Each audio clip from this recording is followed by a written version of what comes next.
Good morning, guys, and welcome to another episode of Action Gospel. In our last episode, we talked about John 3:16, 17, and 18.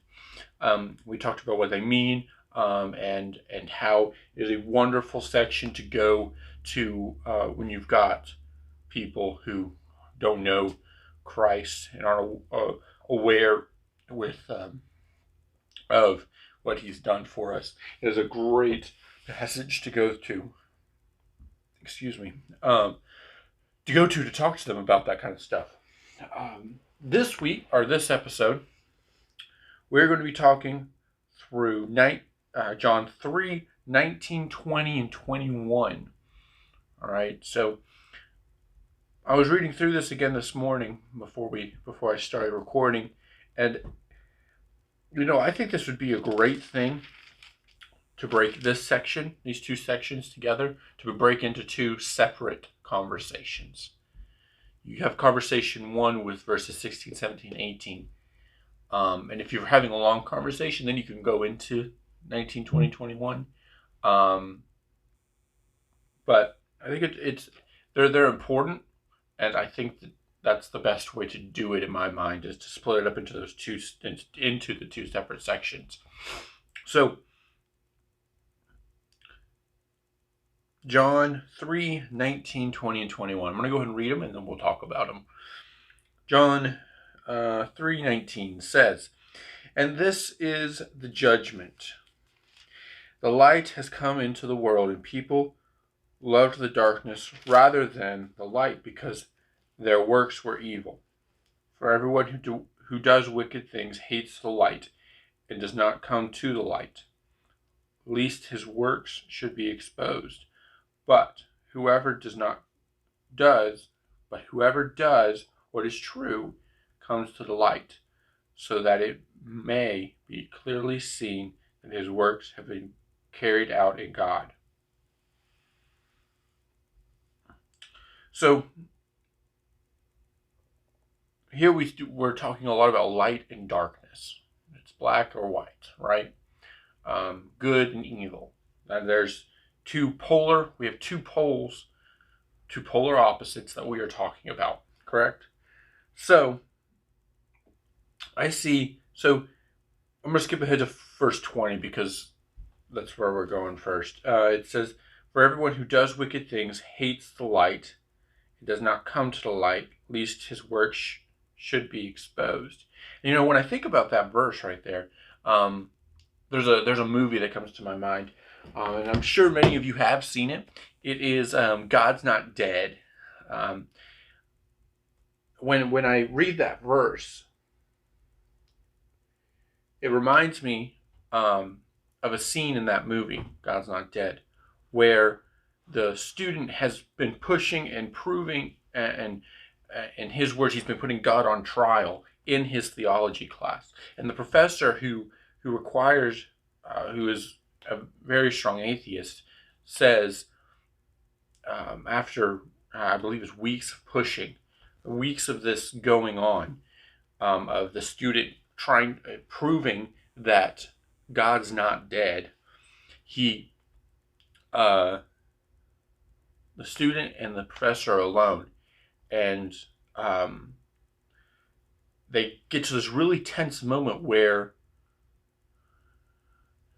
the student looks at the professor and says, "Why do you hate God?" And the professor, who is an atheist again, says, "I hate God because he took everything from me." To which the student replies, "Then how can you hate someone who does not exist?" But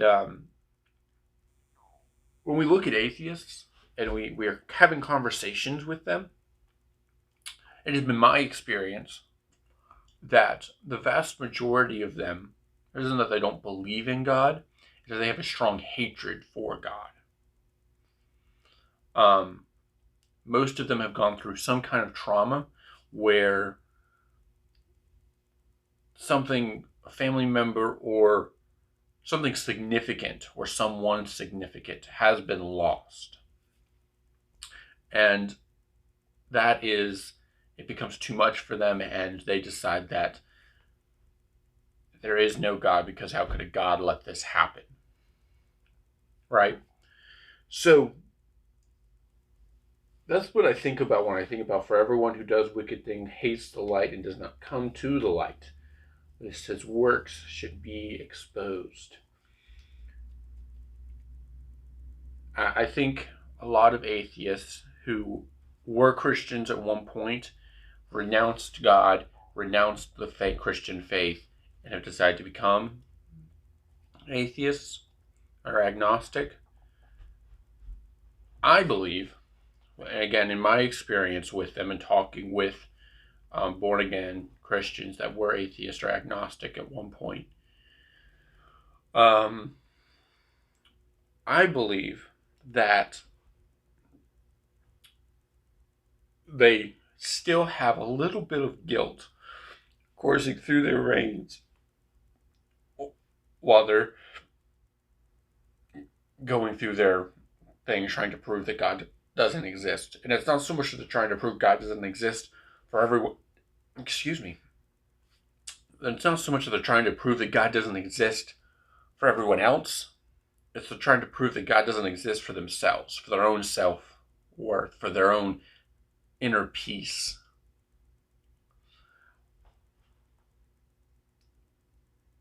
And it says, next it says, but whoever does what is true comes to the light, so that it may be clearly seen that his works have been carried out in God. Brothers and sisters, ladies and gentlemen, everything that is good, that is true, comes from God.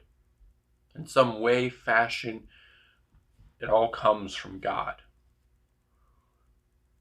The blessings that we receive all come from God.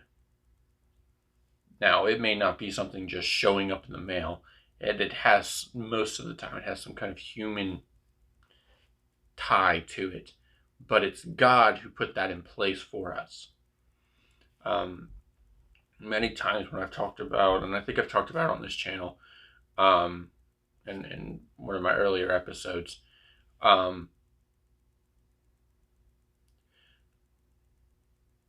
when I left the sheriff's department, and didn't go into another job. This job that I have now at my church took me quite a few months to get worked out and planned out and actually start getting paid from. And, it was about 2.5 months that I went unemployed. And through that time, I had some place to live. I had a roof over my head. I had a car to drive. I had the money I needed for gas. Me and my wife had the money we needed for food. The medicines that she needs, we had the money for them. We were able to do things. We were able to still enjoy life, still enjoy each other, and still enjoy people without ever really worrying about money. And it wasn't because we had abundance of it. It was more so that we came to the understanding that God was going to take care of us no matter what. And those blessings of checks in the mail and money that we were supposed to get a long time ago that just out of nowhere materialized, the things were found. That stuff is all blessings from God. And I truly believe that the things that for whatever reason hadn't been given to us, no one remembered them. The saving bonds, I believe they were. No one remembered them. No one knew where they were for years. And then all of a sudden, out of nowhere, all of our saving bonds are found within a few days. And we're able to bring those to the bank and get the money we need to continue surviving and living. I believe that God had his hand in that 100%. I believe that God has had his hand in every time that we've been blessed. Because God has taken care of us every single time. and all of those things are good. They are those are all things of God. Um, Now, at the same time, I don't want us to say that, well, I get pleasure from this, therefore it is from God. That is not what I'm saying at all. I'm saying whatever is truly good, whatever is truly truth, is of God. Um, there are many times, and I'm going to go and step into the church world for a moment because I'm familiar with it. There are many times in church where we have a good idea. Um, that good idea is not of God. We have an idea for a Bible study, or maybe we have the idea of an outreach program or something like to that effect. And God doesn't have that as part of the plan for your church at that moment. It may still be part of the plan for that church, for your church, but it's not part of the plan for the church at the moment.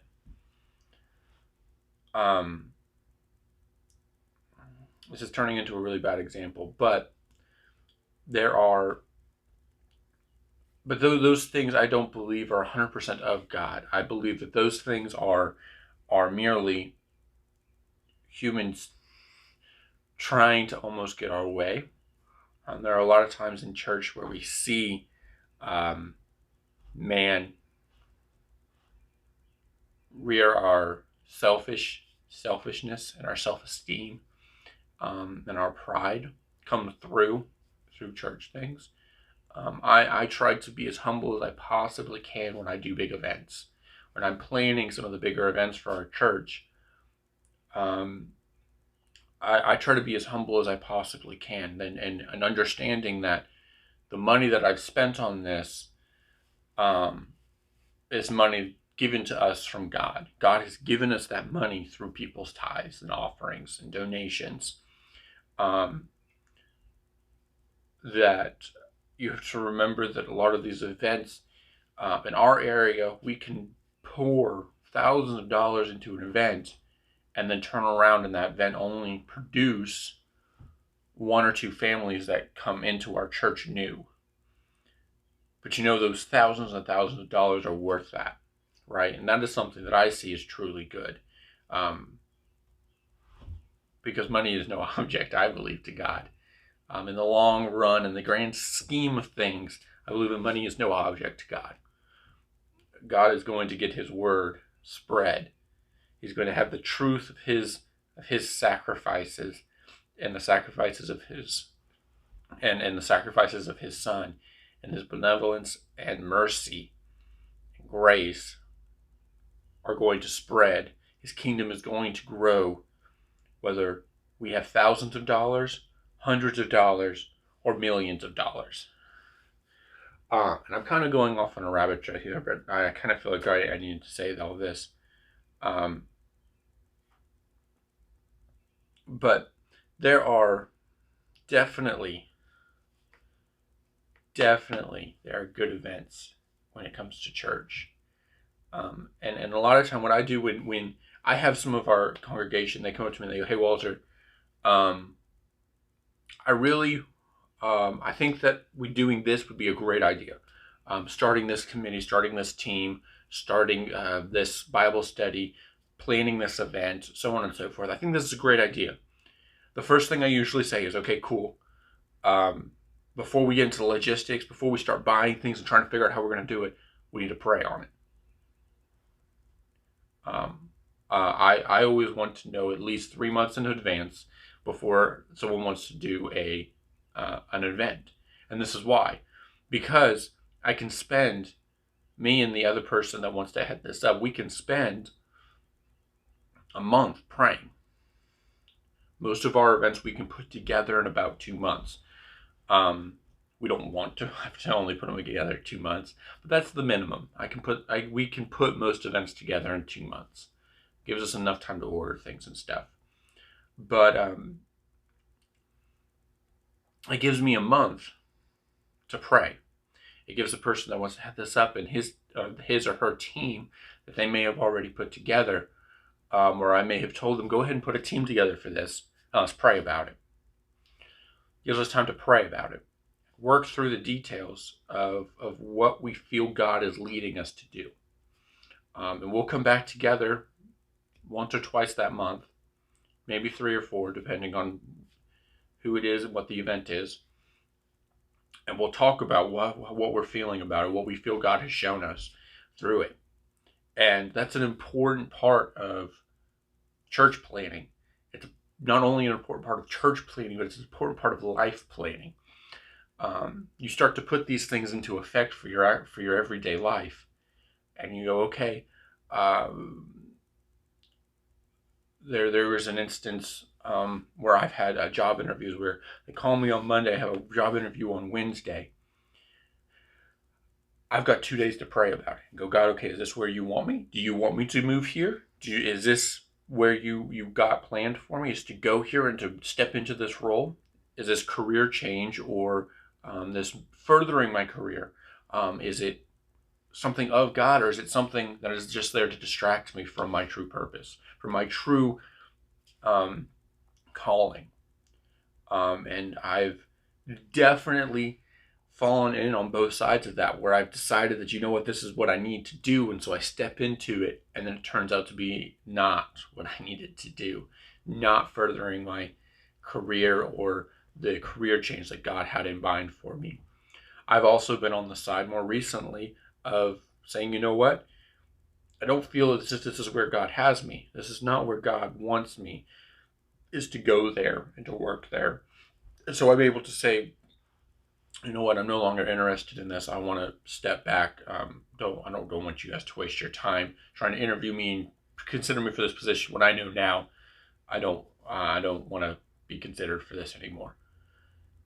And besides that going a long way for the management that you're going to talk to, it brings you a sense of, okay, that was the right decision. And you'll get that feeling. I get it. I got it almost immediately when I did that, my last one, where I said, no, I wasn't interested. I got done. I called him, told the manager, hey, I'm not want to be considered for this position anymore. It's not where I feel like I need to be. She said, thank you so much for letting me know so I don't have to take time for this. I said, you're welcome. Hopefully, and it's more so, you're just being kind. We talk about kindness a lot in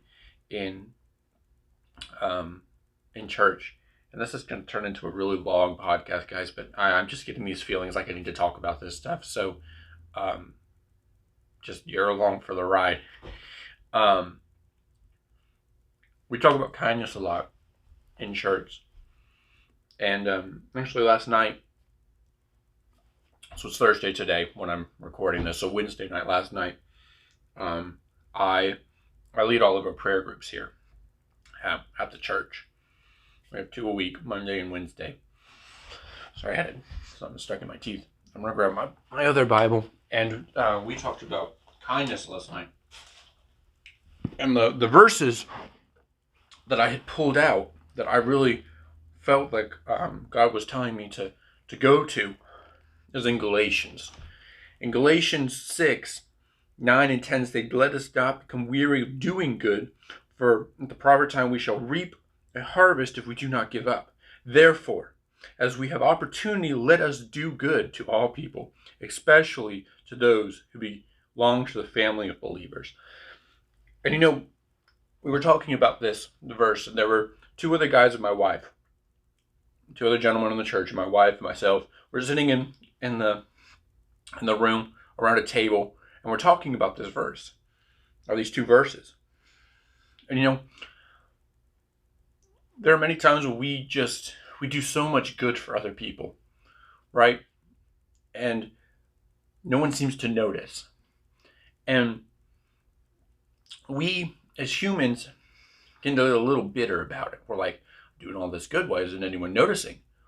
I'm doing all this stuff, I can see God's kingdom growing, but no one's acknowledging that I had a part in this.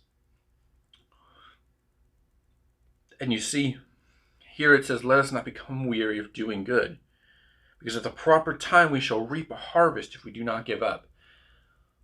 So as you're going through your day and you do good, and it becomes harder and harder and harder to do good because you don't feel as anyone's noticing, God notices. God is seeing that, and you will be rewarded for it. It says it right here, you will reap a harvest. You will reap a harvest if you do not give up. If we do not give up, continue pushing and persevering through, knowing that God is watching. Because that's all that matters. Knowing that God is watching you doing that good, stepping out and being that servant for people, stepping out of your way to do something is phenomenal. That is what God sees. He sees that, and he rejoices in heaven over that. It says, therefore we have as we have the opportunity, let us do good to all people.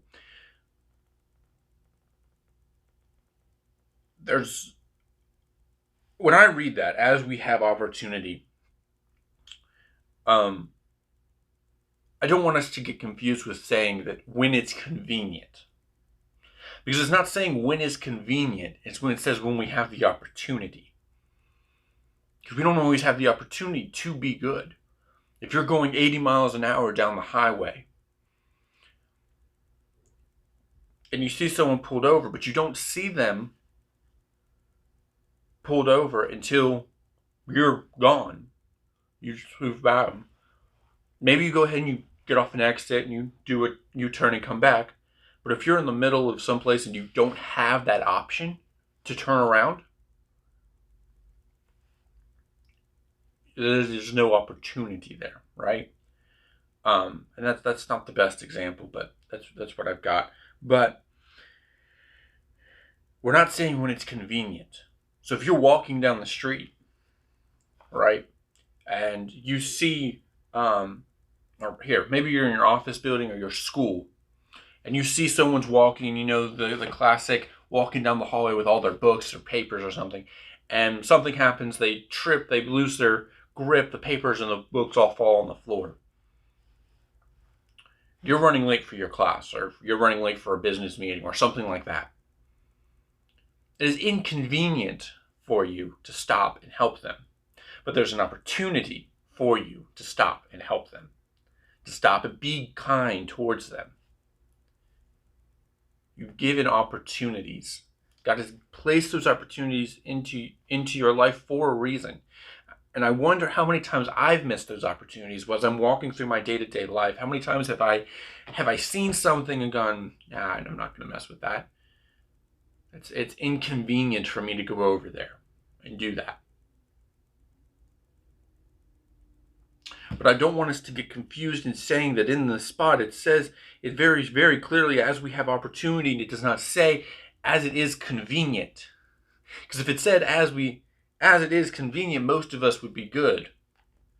No one would help anyone because it's always inconvenient to stop what you're doing, stop your life, to turn around and help someone else. It's inconvenient. Right? And then it says, and then I also want to address that here it says all people. Because this is important for where we're about to go. It says, let us do good to all people. It doesn't matter their skin color. It doesn't matter their religion. It doesn't matter what they believe, who they believe in. It doesn't matter what their culture is. We are called to be kind to all people when given the opportunity. Then it says, especially to those who belong to the family of believers. We talked about that one phrase caused a lot of conversation last night. In our conversation, we talked a lot about that. Because right before it says, show kindness to all people. And then it says, but really make sure you're showing kindness to believers, to fellow believers, to those who belong to the family of Christ. And when you think about that and we start to break that down, we start to really get into the nitty-gritty of what is there.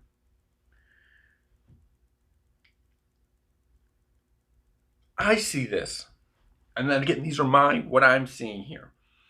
And you may have a different opinion on this, and I'd love to hear them in the comments section. But I read this section, and what I think is, I'm thinking, okay, this is we are in a safe space where we're able to practice, or we're able to train. We talked about in one of our very first episodes, it was like episode 2 or 3, we talked about training. We're talking about training in the Word. Here it is, right here. Here's a biblical application, especially to those who belong to the family of believers. I think there are 2 pieces here. One, it's there for us to help encourage fellow believers. We are there to help encourage them by being kind to them. We are a family, so we should act like one, right? We should be there to help each other, come alongside each other, and support each other, right? But I also see this is an area where we are able to practice being kind. You know, a lot of people, at New Year's, they make their New Year's resolution, right? And they jump in 100%, 110% January 1st. They're in it to win it, powering through, and they got that, and they keep moving and moving and moving and going and going and going. And then they're kind of burnt out by the end of January. You see February, March comes, and they're like, a little less. And by April, May, it's gone. Whatever their resolution was, they pretty much have given it up by May, June, July. End of the summer, it's usually 100% out. For most people, I'm not saying everyone, there are a lot of people that have a lot of grit and perseverance, and they push through it all the way.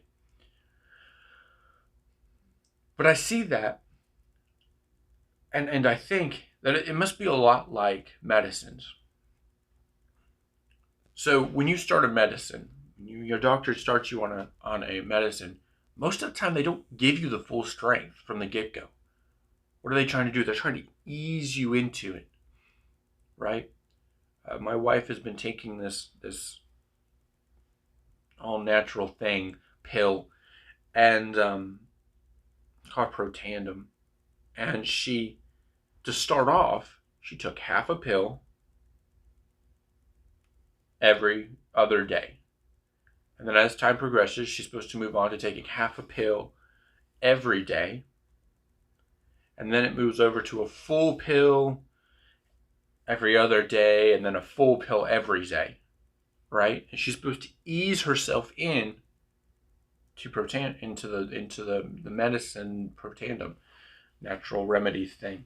My grandparents are going to watch this and tell me that I have no earthly idea what I'm talking about, and I really don't. I watched a video on it, but I don't remember too much about it. And I see that as something that is a great way of training.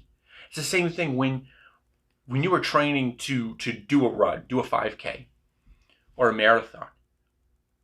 The first day, you don't just go out there and run a 5K. You don't just go out there and run a marathon. No, you build yourself up to it. You're working those muscles and building them up and creating these strong muscles that are able to handle running that marathon. You're building up your endurance. You're building thicker skin, as a lot of people would say. And it's the same thing with our biblical principles. When we're talking about the fruit of the Spirit, being kind, all of these things, it's not something that we do. It's hard for us just to jump in 100% from the get-go.